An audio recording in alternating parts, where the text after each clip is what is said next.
નમસ્કાર, ગુજરાત મનોમંથન 9 માં આપનું સ્વાગત છે। હવે જોઈએ આજના સમાચાર।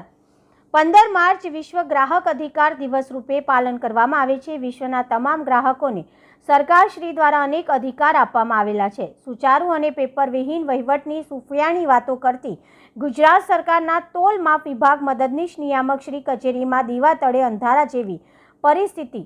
આજે બપોરે 12 કલાકે પણ કચેરીમાં વર્ગ 4 પટાવાળાના કર્મચારી સિવાય કોઈ સરકારી અધિકારી કે કર્મચારી આજના યાદગાર દિવસને પણ જોવા મળ્યા નથી।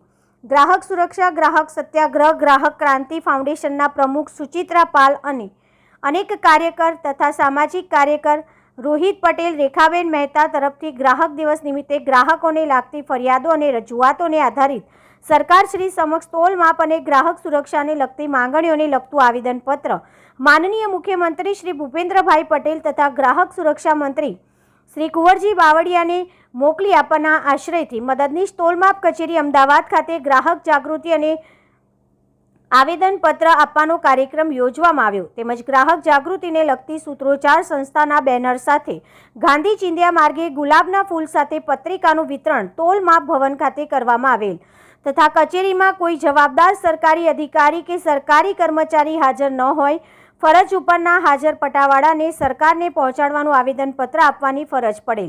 આવેદનપત્રના મુખ્ય મુદ્દા, રજૂઆત અને માંગણી નીચે મુજબ છે। 1. તોલમાપ વિભાગની ફરિયાદ માટે ટોલ ફ્રી નંબર હોવો જોઈએ, તે તાત્કાલિક શરૂ કરવાની માંગણી કરવામાં આવી।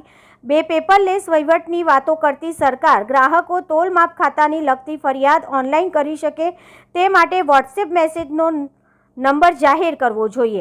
3. ગમે તેટલી MRP પ્રિન્ટ કરી વસૂલાતી કિંમત સામે છેતરાતા અને લૂંટાતા ગ્રાહકોને બચાવવા MRP નક્કી કરવા માટેની ગાઈડલાઈન અને ધારાધોરણો નક્કી કરી જાહેર કરવા જોઈએ। પડતર આધારિત MRP નક્કી થવી જોઈએ।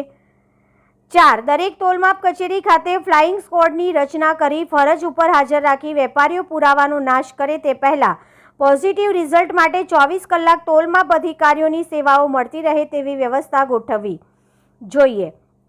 5. ફ્રીજમાં સ્ટોર કરવામાં આવતી ચીજવસ્તુઓના સવારના ફિક્સ સમય બાદ MRP કરતાં વધુ વસૂલાતી કિંમતો માટે તોલમાપ અધિકારીઓ જાતે ફરિયાદી બની જરૂરી કાર્યવાહી કરે તથા જ્યાં બિલ નથી અપાતા તેઓની સામે પણ યોગ્ય કાર્યવાહી કરે।